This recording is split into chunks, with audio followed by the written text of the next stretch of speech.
Dans le sens que non, aujourd'hui, on peut dire que la population peut aujourd'hui avoir de l'espoir dans l'action du gouvernement avec l'Union sacrée, de par différents secteurs. Parce que si vous voyez par exemple les missions principales de ce gouvernement de l'Union sacrée, c'était entre autres la restauration de la paix, la sécurité, c'était la relance économique, c'était... Donc, si, attendez, je vous ai... Sur le plan social, il y a des choses à dire, les chefs eux-mêmes l'ont reconnu.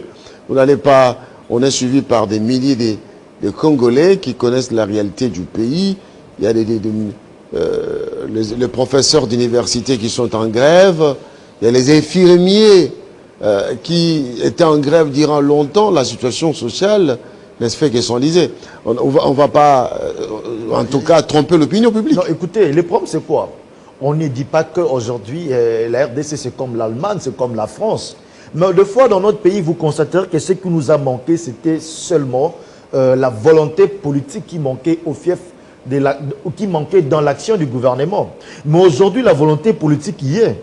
Parce que si aujourd'hui, le gouvernement a été même à mesure d'appliquer les politiques économiques conjoncturelles jusqu'au point pour freiner le long des flambées des prix, jusqu'au point d'aller acheter le poisson en Namibie pour donner à sa population, pour dire qu'il y a une volonté déjà qui existe dans ce pays à vouloir faire en sorte que les choses puissent changer. Ce qui est vrai, les enjeux de notre pays, ce sont des enjeux qui ne seront jamais résolus dans 2, 3, 4, 5 ans. Mais le problème c'est quoi? C'est de mettre le pays sur la route de l'espoir, où tout le monde peut se dire que non, demain s'annonce meilleur qu'aujourd'hui. Il y a que même je souffre aujourd'hui, c'est comme un étudiant qui se dit oui, je souffre aujourd'hui, mais je sais que je sens que demain, je vais m'en sortir parce que je suis en train d'étudier. Cet espoir-là qu'il y a au fait des gens qui font les choses, qui souffrent aujourd'hui, sachant que demain sera mieux.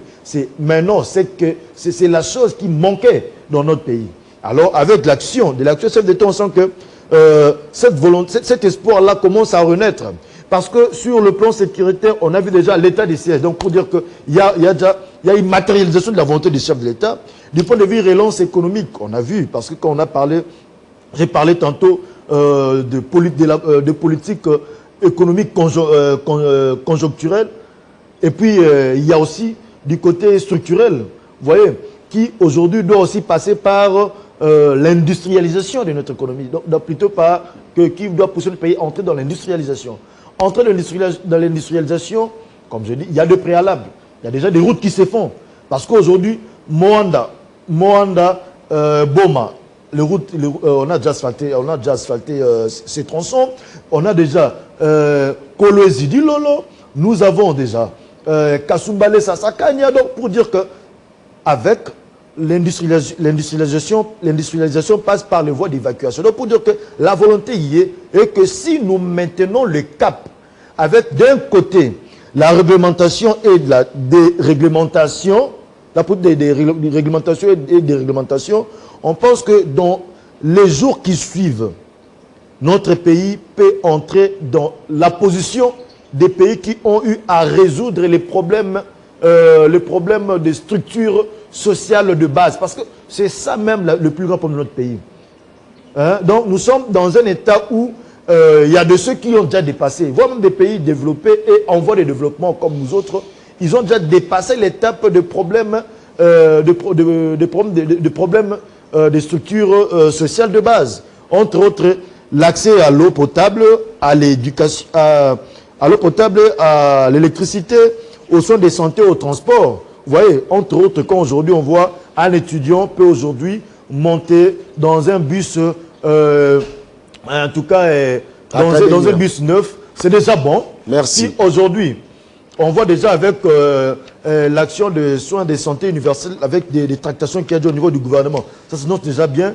On a, en termes de l'action en eau potable, les différentes stations que nous avons, l'Embaïmbu, Binza Ozone, ça fera déjà partie. C'est déjà les bilans, apparemment. Non, mais je vous dis que non, l'espoir est en train de renaître. Voilà. C'est vrai, la population souffre, mais l'espoir renaît au fur et à mesure qui annonce un lendemain meilleur pour notre pays. Merci. Soyons optimistes, cher Crispin Chibassou. Merci beaucoup, Patrick Makanga d'avoir accepté l'invitation. Mais nous allons recevoir aussi d'autres invités ce matin. Merci d'avoir porté cette touche de la FDC, le communicateur de la FDC A, Patrick Makanga. Merci beaucoup, cher Crispin Tibassou. Voilà. Merci beaucoup. Mesdames et messieurs, dans quelques instants, nous allons recevoir d'autres invités. On marque une petite pause.